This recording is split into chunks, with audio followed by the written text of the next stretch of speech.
Bismillahirrahmanirrahim. Assalamualaikum warahmatullahi wabarakatuh. Innal hamdalillah nahmaduhu wa nasta'inuhu wa nastaghfiruh wa na'udzu billahi min syururi anfusina wa min sayyiati a'malina. May yahdihillahu fala mudilla lahu wa may yudlil fala hadiyalah. Asyhadu an la ilaha illallah wa asyhadu anna Muhammadan abduhu wa rasuluh la nabiyya ba'da. Puji syukur kehadirat Allah Subhanahu wa taala yang telah memberikan kita begitu banyak nikmat. Nikmat iman, nikmat Islam, dan juga nikmat kesehatan dan kesempatan sehingga kita dapat berkumpul di tempat yang insyaallah mubarakah ini. Salam dan salawat tak lupa kita panjatkan kepada baginda Nabiullah Muhammad sallallahu alaihi wasallam. Jamaah rahimani rahimakumullah. Pada kesempatan kali ini saya akan membahas hadis dari salah satu hadis Arba'in An-Nawawi, yaitu hadis tentang syubhat.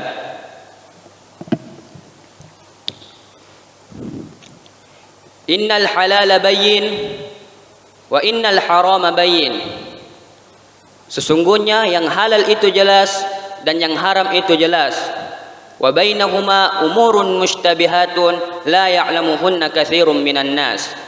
Dan di antara keduanya terdapat perkara syubhat yang tidak diketahui oleh banyak orang.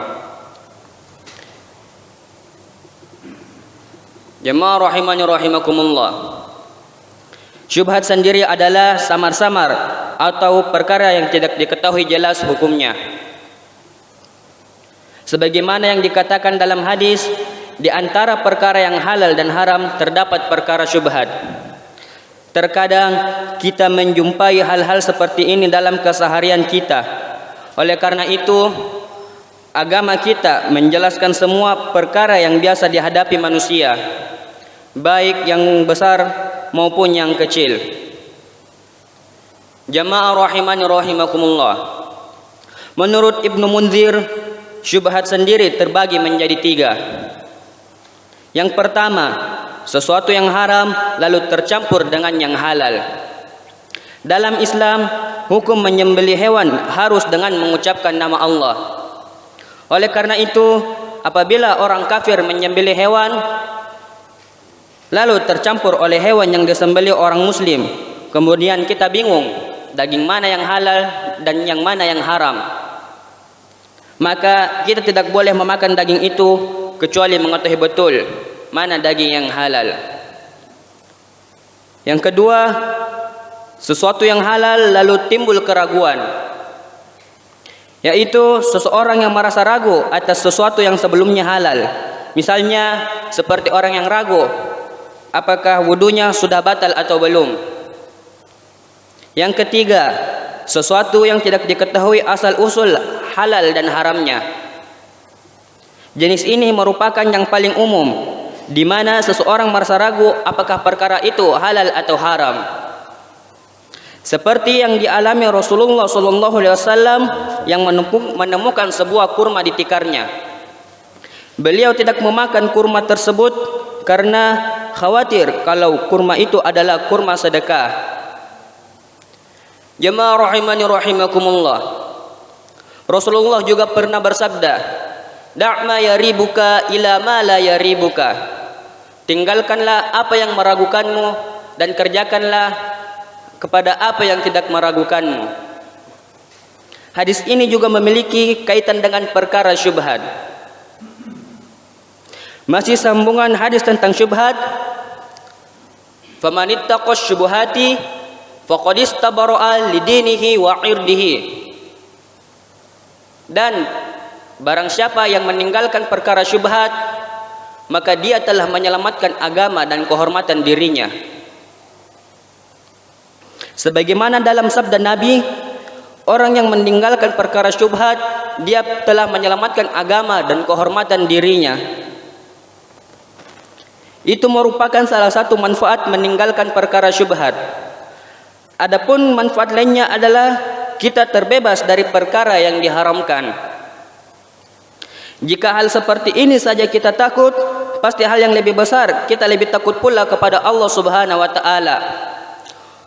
Allah juga lebih senang kepada hambanya yang selalu menjauhi apa yang diharamkan baginya. Lanjut,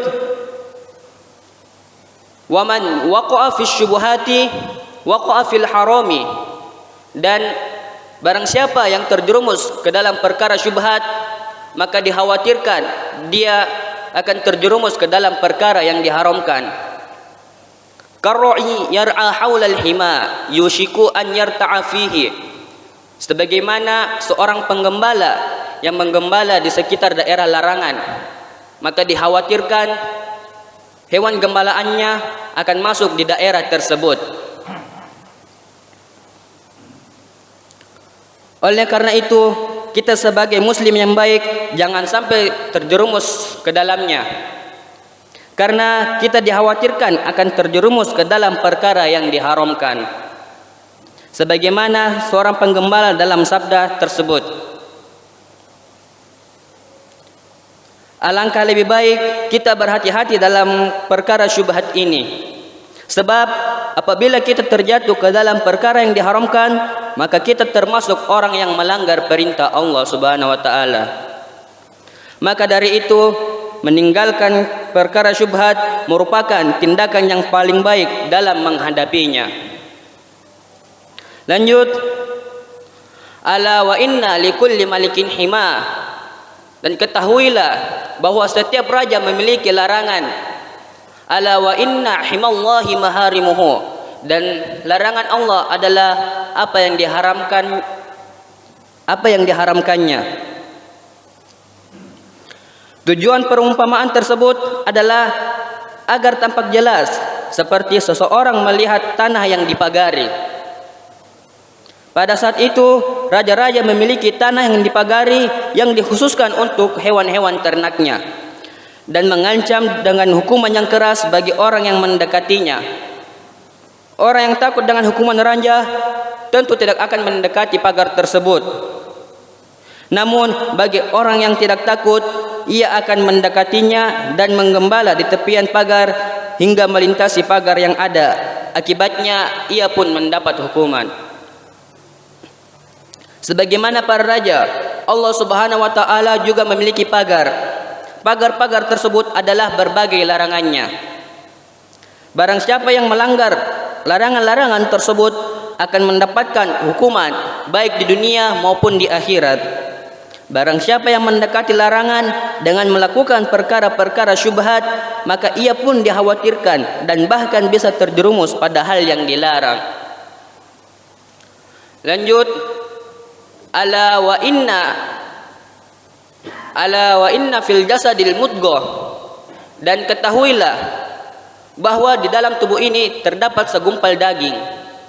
Idza salahat salahal jasadu kullu, apabila dia baik maka baiklah seluruh tubuh. Wa idza fasadat fasadal jasadu kullu, dan apabila ia buruk maka buruklah seluruh tubuh. Ala wahyal qalbu, dan ketahuilah bahwa itu adalah hati. Adapun yang dimaksud adalah baiknya hati secara rohani, yakni kebersihan jiwa, yang ini tidak diketahui kecuali Allah Subhanahu wa taala. Ibnu Mulkin berpendapat bahwa kebaikan hati bisa dibentuk melalui 5 perkara: membaca dan mentadabburi Al-Quran, mengosongkan perut, salat malam, bermunajat di penghujung malam, dan bergaul dengan orang-orang salih. Penulis Al-Wafi menambahkan satu hal, yaitu makanan yang halal, karena ini adalah intinya. Ada ungkapan yang indah, makanan adalah bibit dari segala perbuatan. Jika yang masuk halal, maka yang keluar juga halal. Jika yang masuk haram, maka yang keluar juga haram. Dan jika yang masuk syubhat, maka yang keluar juga syubhat. Imam Nawawi berpendapat bahwa hati yang baik tersebut bisa diperoleh dengan membersihkan hati dari segala penyakit hati, seperti benci, dendam, dengki, sombong, ria, tamak, sum'ah, curang, dan lain sebagainya. Ibnu Rajab berkata, hati yang baik adalah hati yang terbebas dari segala penyakit hati dan berbagai perkara yang dibenci. Hati yang dipenuhi dengan kecintaan dan rasa takut kepada Allah dan rasa takut berjauhan dari Allah Subhanahu wa taala. Hasan Al-Basri pernah berkata kepada seseorang, obati hatimu, karena yang dikehendaki Allah dari hambanya adalah kebaikan hatinya. Hati yang baik akan menimbulkan amal perbuatan yang baik. Karenanya, jika hati itu baik dan hanya dipenuhi dengan kehendak Allah, niscaya amal perbuatannya hanya yang sesuai dengan kehendak Allah, sehingga ia bersegera dalam melakukan perbuatan yang diridhoi Allah dan meninggalkan perbuatan yang dibenci. Jamaah rahimani rahimakumullah. Hadis ini mendorong pada perbuatan yang halal, menjauhi perbuatan yang haram, dan meninggalkan perkara-perkara syubhat. Mendorong agar senantiasa menjaga agama dan kehormatan, mendorong untuk tidak melakukan perkara yang memancing buruk sangka dan menjerumuskan pada larangan. Marilah kita lebih berhati-hati lagi dalam menghadapi perkara syubhat, meninggalkan larangan-larangan Allah dan memperbaiki hati kita. Semoga apa yang disampaikan dapat menjadi pembelajaran bagi kita semua. Mohon maaf jika ada salah kata. Kita tutup dengan membaca doa kafaratul majelis. Subhanakallahumma wa bihamdik asyhadu an la ilaha illa anta astaghfiruka wa atubu ilaik. Assalamualaikum warahmatullahi wabarakatuh. Waalaikumsalam.